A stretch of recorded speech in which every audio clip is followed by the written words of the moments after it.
Hey girls. Hey girls.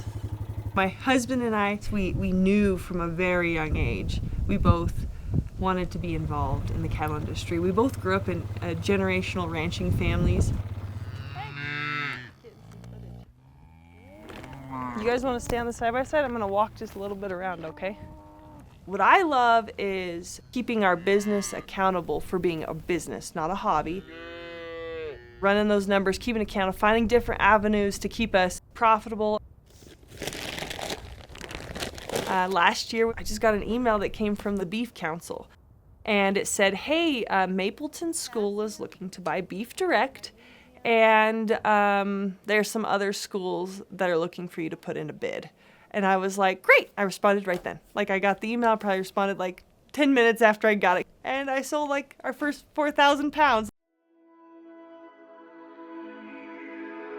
We got connected with the Greeley school system the next year.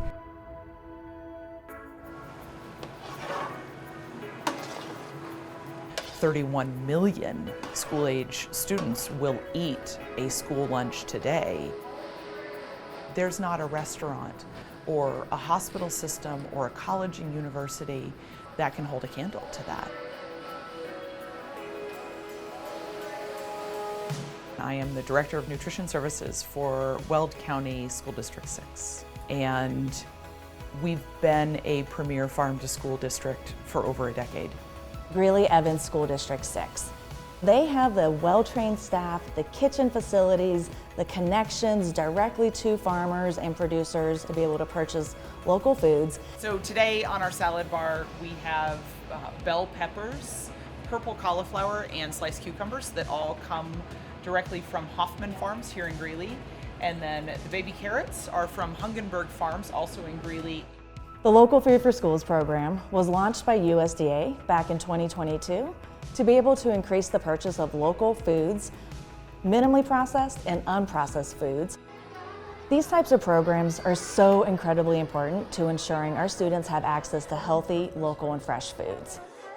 Unfortunately, in February, March of 2025, USDA made the decision to axe that program and effectively take away all of that money that was slated to come to our state. Our school meal programs are making magic happen with a very limited, tight budget.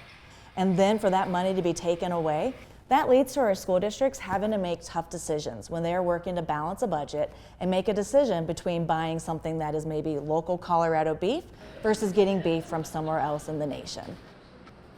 The result of the loss of that funding, it could result in future years in us awarding less money to our local farmers because sometimes you can get a little bit more when you're purchasing a conventionally grown product.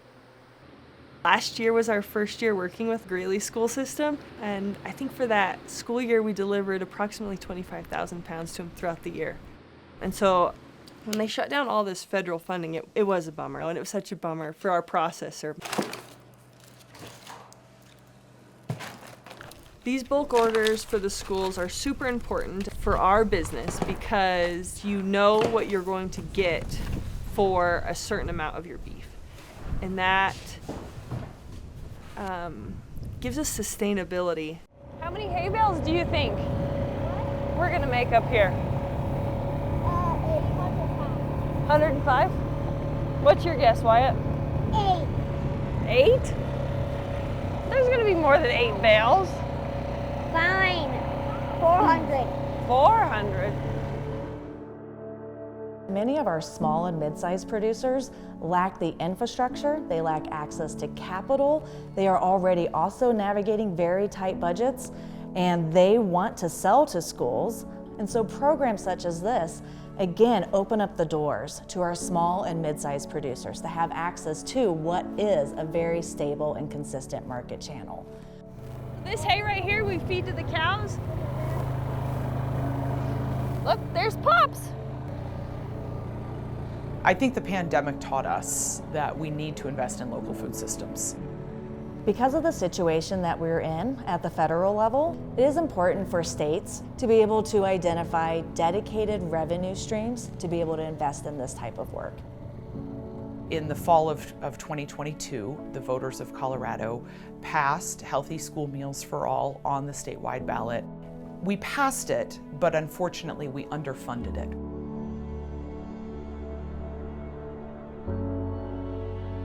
In November 2025, Prop MM and Prop LL on the ballot, which includes free meals for all of Colorado students, local food program funds in the range of $5 to $17 million a year, training and technical assistance, equipment, marketing support, and also staff wages and stipends.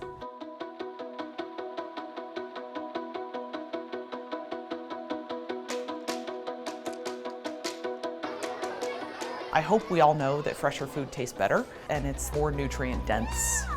In addition to that, many of our producers' kids are students in our district. So when your student is eating that broccoli or that cantaloupe or that beef, that's coming from our local farms. And so it's a real point of pride for all of us involved in this. My advice to other school nutrition directors is define what your values are, figure out the benefit in local food, and then collaborate with others and make those connections.